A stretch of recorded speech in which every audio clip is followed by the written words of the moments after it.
I'm the one who should apologize. Everything that's happened is actually my fault. Yeah. I said all those things to him.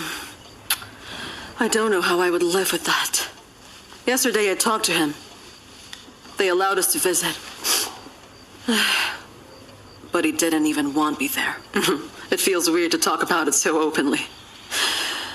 Awkward. The irony about it is that I think I finally realized how I truly feel. I do love that idiot. I do.